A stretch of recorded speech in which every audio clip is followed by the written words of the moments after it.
All right, well, I guess we'll get started.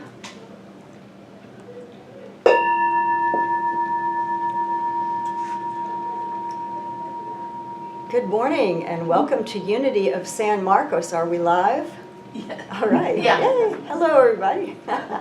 Okay, so let's get started by singing Face of God by Karen Drucker, because we are all the face of God.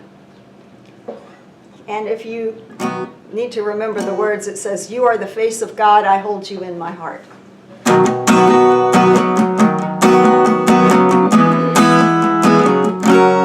You are the face of God, I hold you in my heart. You are a part of me. You are the face of God.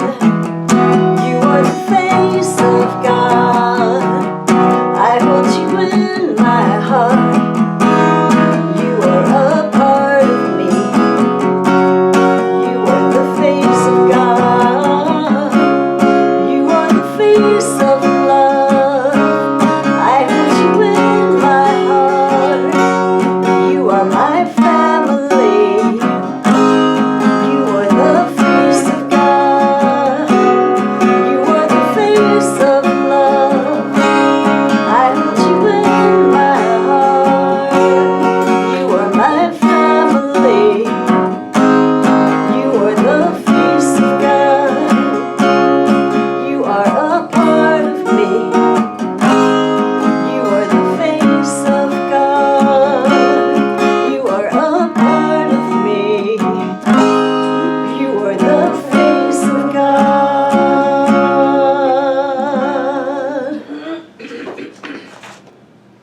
So, many people will think about Thanksgiving this week, won't they? And things they are thankful for, such as faith and family. Faith and family are partly about heritage.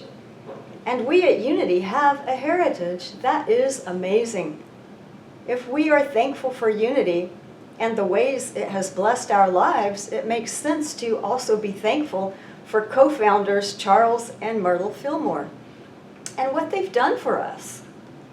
People who knew them came to call them by affectionate nicknames, Papa Charlie and Mama Myrtle. I recently enjoyed a book called The Story of Unity, written by James Dillet Freeman. You remember him. He was the same guy that wrote the Unity Prayer for Protection and so many other poems. So he wrote The Story of Unity. And when I read it, it filled in some gaps for me and taught me some early history I never knew about Charles and Myrtle, stories that are almost like parables from their lives that I'm glad to know about. And I don't know if you've read this book or not, but even if you have, I hope you will be blessed today by hearing something new in it. This talk will include interesting moments during their youth, before they even met each other, things that guided each of them to seek truth in the first place, and what things led them to find healing, to teach prayer to others, and what guided them to create unity. Well, to start with, we can be thankful that Myrtle and Charles ever met, because they grew up many miles apart in two different U.S. states. Myrtle was born first in 1845, 9 years before Charles. Older woman, right? Myrtle from Ohio had been brought up to believe that she was weak. This is not considered a nice word today, but the book says that from a young age she had been brought up in the belief that she was an invalid and that she had inherited a tendency to tuberculosis. That explains a lot right there, doesn't it? I was just blown away by that. That was a scary thing for her to hear, and she felt afraid, understandably.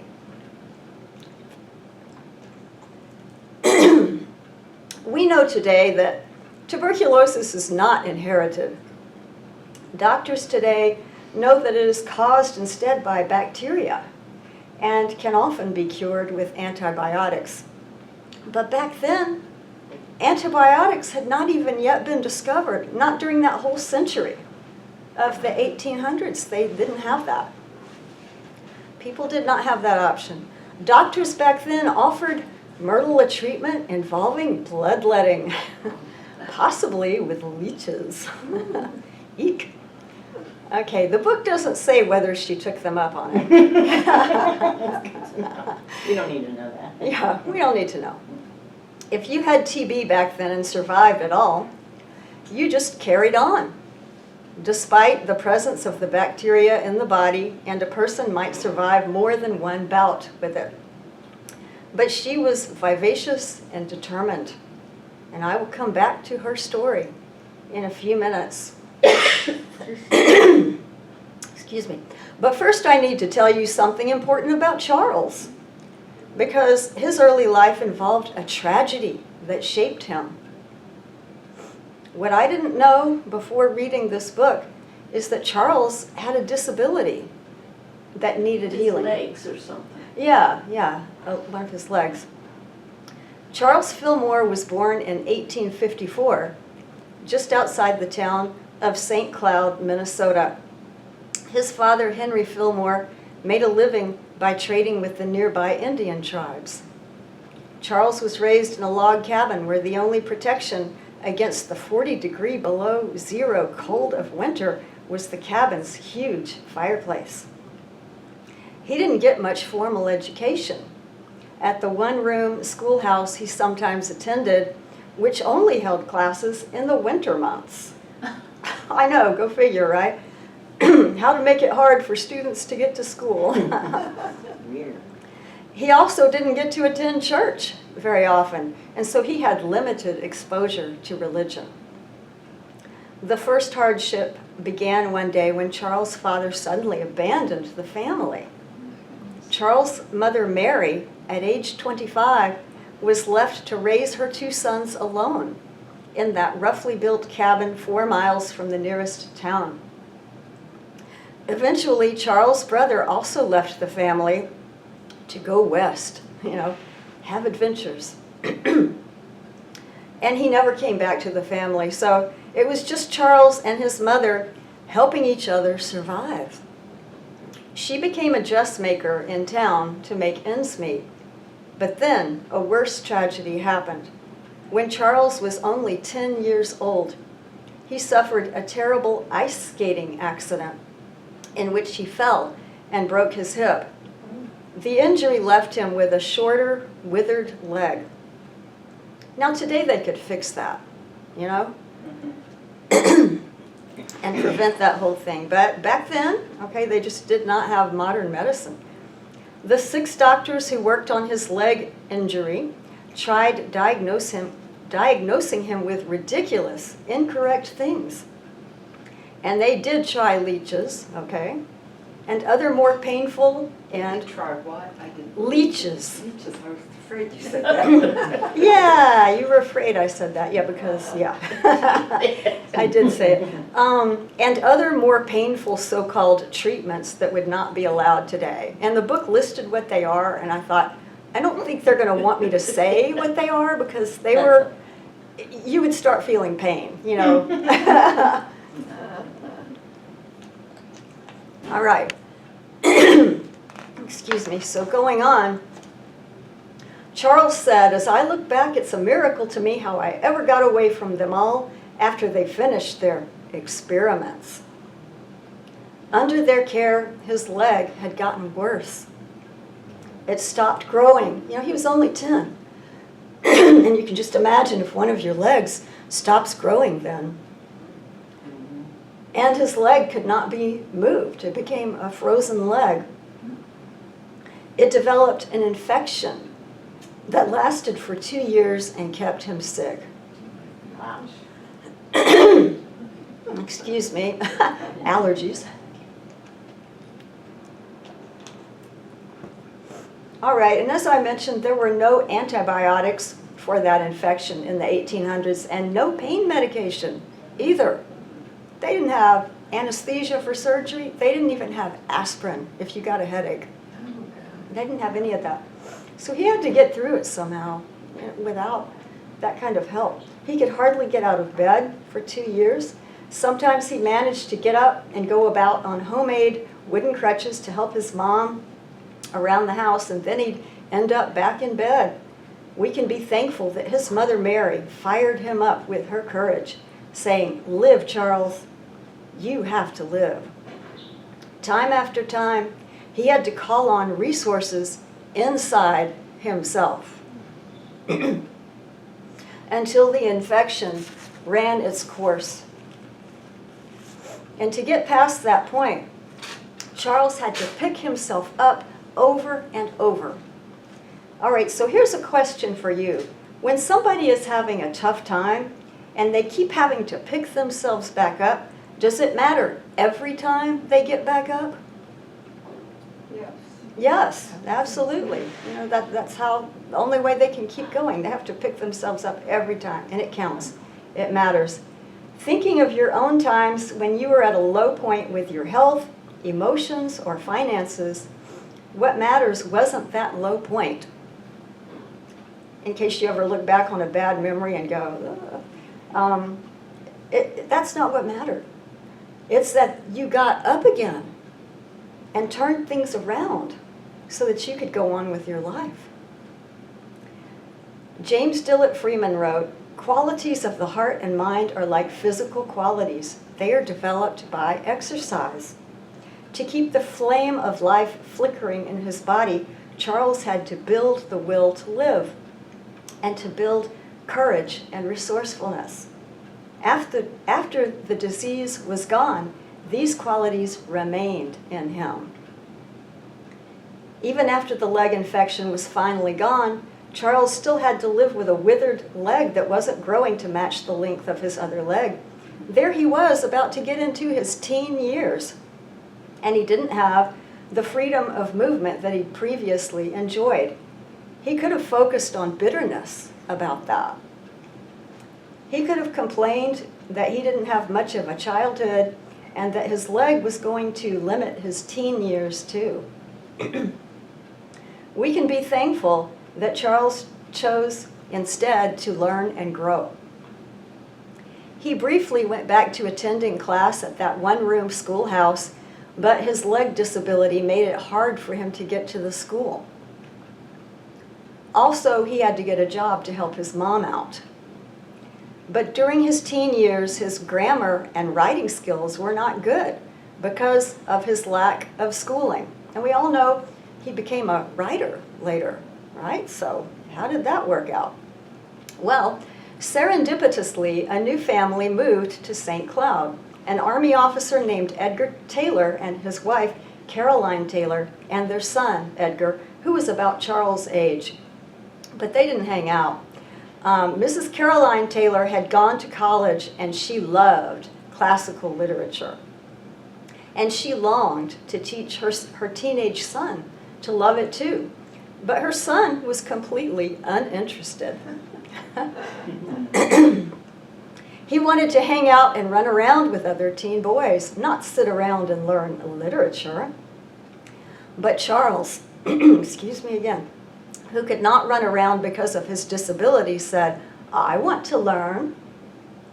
So she taught him the beautiful works of Shakespeare and Tennyson and Ralph Waldo Emerson and others. She also taught him about grammar and gave him writing exercises. She'd point out his mistakes and help him develop beautiful phrasing. Caroline was also interested in new ideas coming out of New England, questioning Orthodox theology, which she also shared. Did Charles have to accept this blessing of this unexpected education? When Mrs. Taylor was willing to teach him, Charles could have thought, this blessing wasn't meant for me, but for her son, and I have no right to ask her to teach me. I think we can be thankful that he took the opportunity and claimed his good.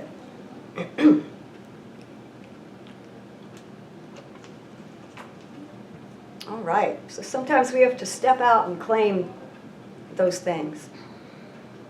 Now let's continue with the story of Myrtle back in Ohio. As I mentioned earlier, Myrtle had been taught that she was weak and that she had inherited a tendency to tuberculosis. We know that she was afraid of it. Despite her negative conditioning, Myrtle dared to go to college, which was unusual for women back then, where she studied literature that she loved there in Ohio. She became certified as a school teacher. She moved away to take a teaching job in Clinton, Missouri, a small town near Kansas City. But living in that climate, Myrtle suffered flare-ups of the TB symptoms. And so she decided to take a teaching job in a different place that had a warmer, drier climate, Denison, Texas.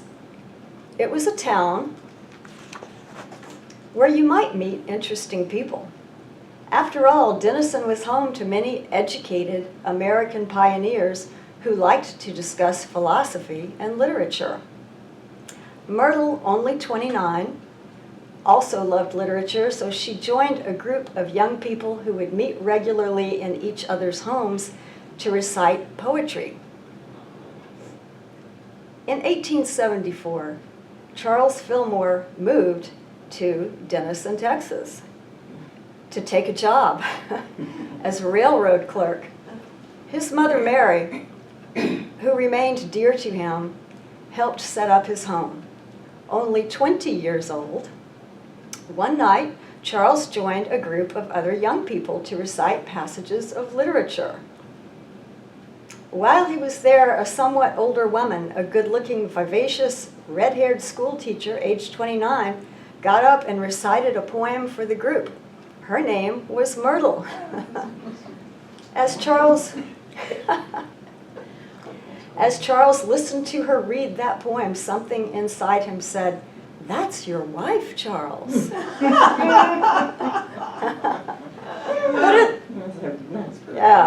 At the time, he kept the thought to himself.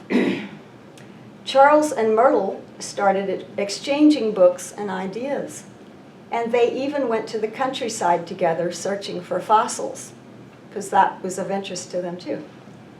But at that point, their separate lives were still evolving and taking them in different directions. I'm not sure how Myrtle's school teaching position in Texas ended. The book doesn't say, but for some reason, Myrtle got another school teaching job back in Missouri near Kansas City, where things kept drawing her once in a while. So she moved away. Charles' job as a railroad clerk also suddenly ended when a railroad official made a false accusation against one of Charles' co-workers. Charles spoke up to defend his innocent friend, but the higher-up official had Charles dismissed for speaking out. I know, a little BS, right? Then he had to seek other employment elsewhere. He moved to Colorado because he was offered a partnership in a silver mining venture, and he also began a real estate business there. But Charles hadn't forgotten about Myrtle. He wrote to her in Missouri asking if she wanted to correspond.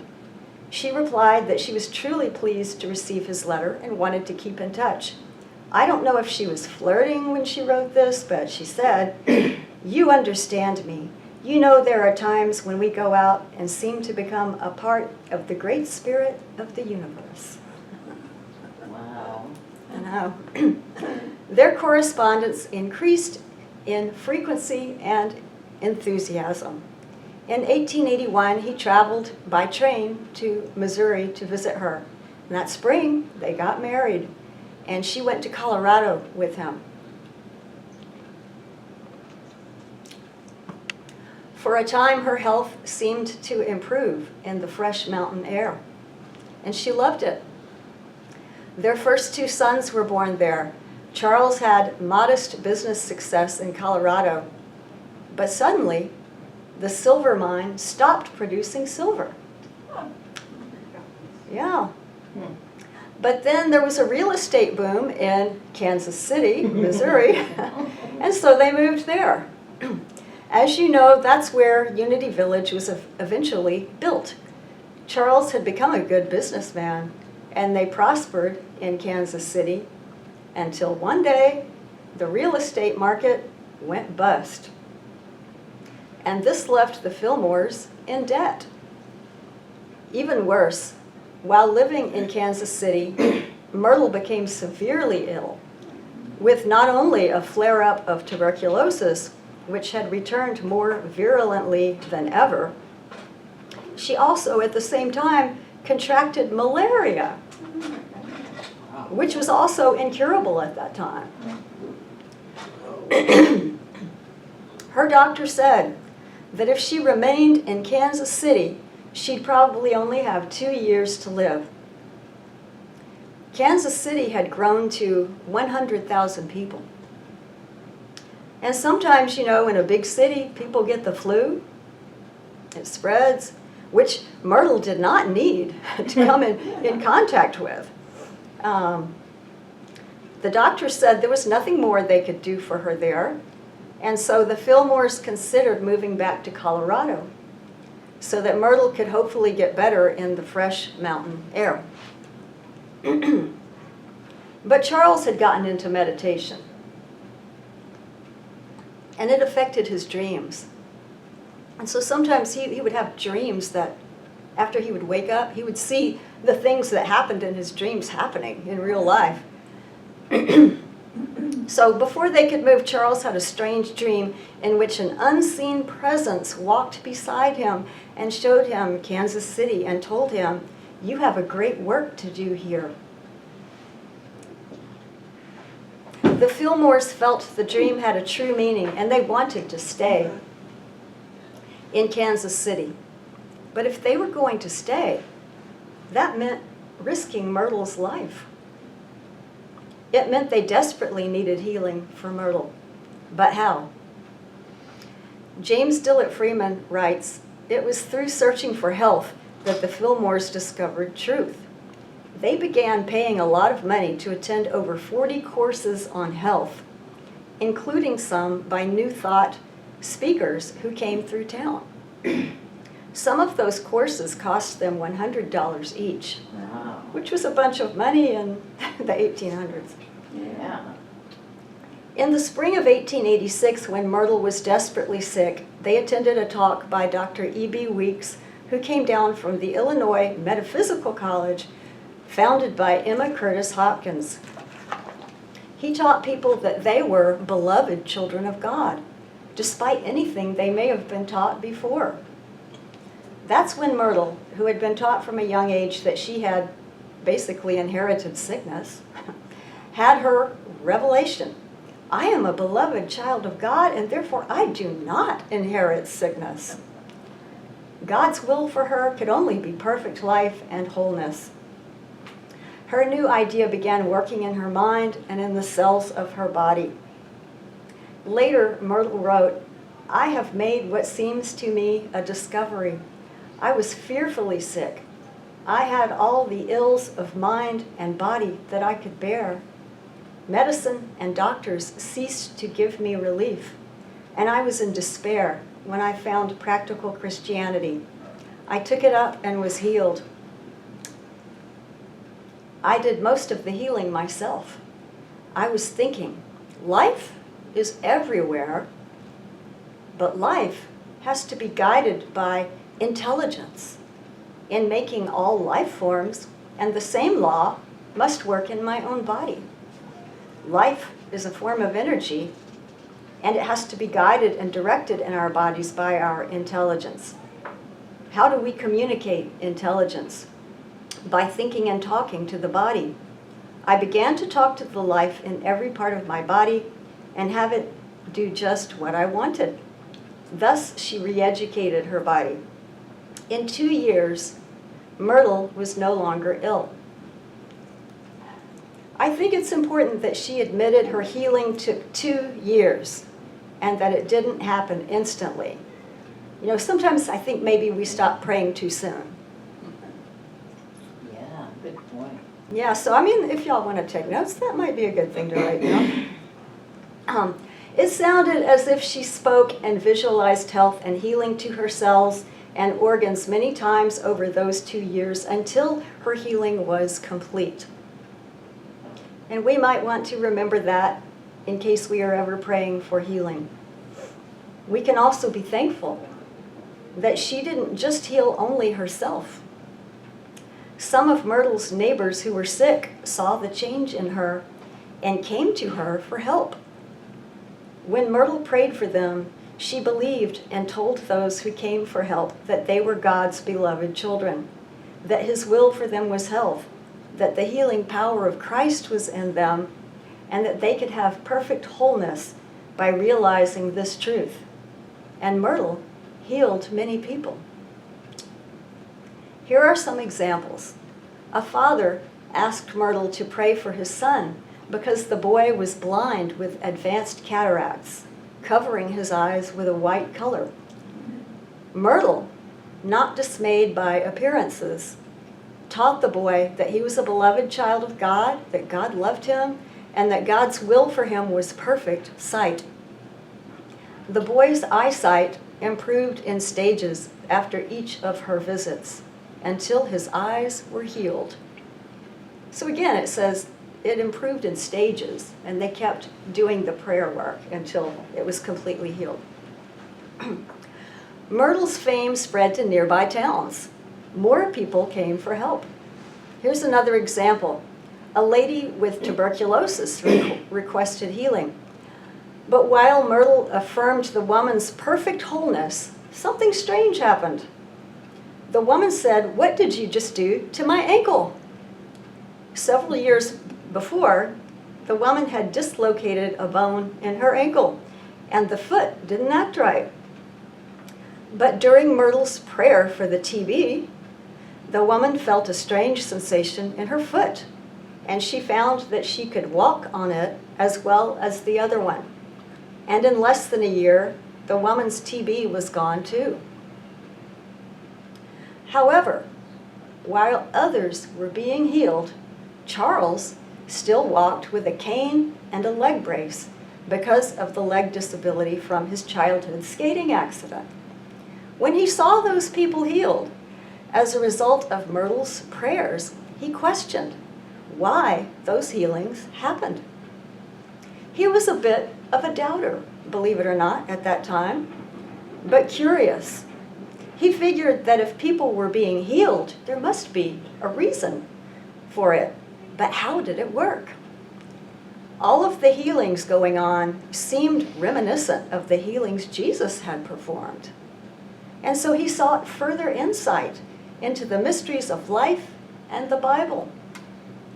In his search, he read articles from every religion, not only traditional Christianity, but also New Thought teachers, Buddhists, Brahmanists, and others.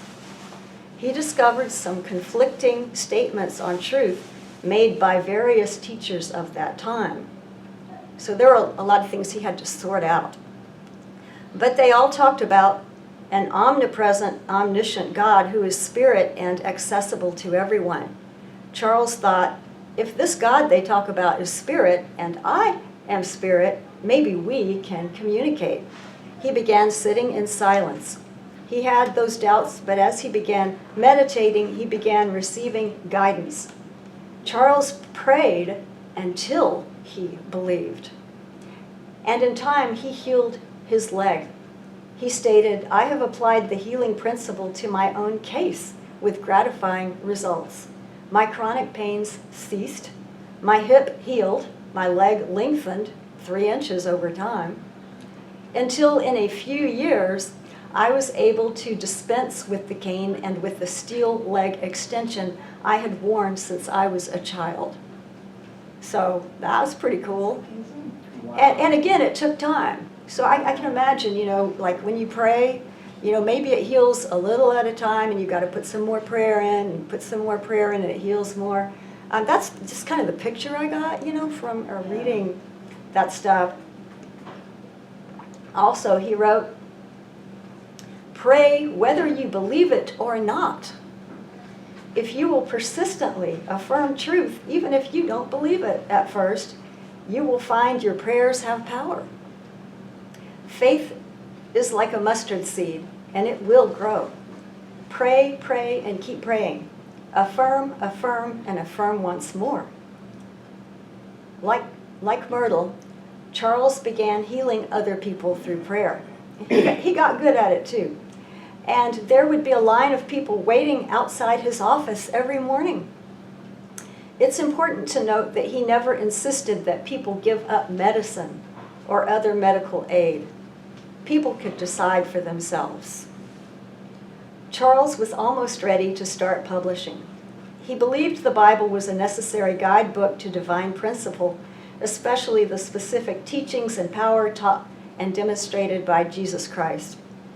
But he had also come to believe that the original meaning of the scriptures was no longer understood in our day as it was intended to be understood, and that modern metaphysical interpretations were needed. More study and writing needed to be done, which he did. He did that for many years. In 1891, while praying, the word unity came into Charles' mind as the name to call their work. He wrote, "Unity is the truth that is taught in all religions, simplified and systemized, so that anyone can understand and apply it."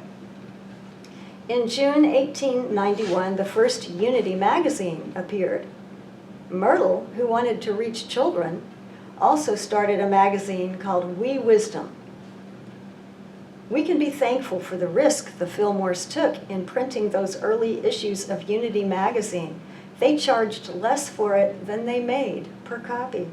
They could barely afford to do this, and people had to donate clothing for them to wear. Yet they soon had thousands of subscribers. Charles and Myrtles would write the articles themselves and hire somebody else to set the type. And then their teenage son, Lowell, would stitch the magazine pages together and take them out to the post office in a pony cart. Yet with those humble beginnings, they started a movement. They never intended for Unity to become a church, but the demand kept growing. And the first ministers were ordained in 1910, with Charles and Myrtle among them. So as you can see, their story is a gift. At times, it is almost like a modern Bible passage that can teach us many things. It teaches us we don't need to be bound by limited concepts about life or health, because the Fillmores didn't let such things get in their way. It shows us that our Unity founders didn't just talk the talk. They were overcomers through faith, as their work keeps inspiring us to be. Knowing their story empowers us because it is part of our heritage. And thank you. I hope you got insights from the story. So. Wow. That was fascinating. Yeah. Yeah, and I didn't even read the whole book, just about 3 chapters. What was the name of the book? The Story of Unity. Okay. And it's written by James Dillet Freeman. Okay.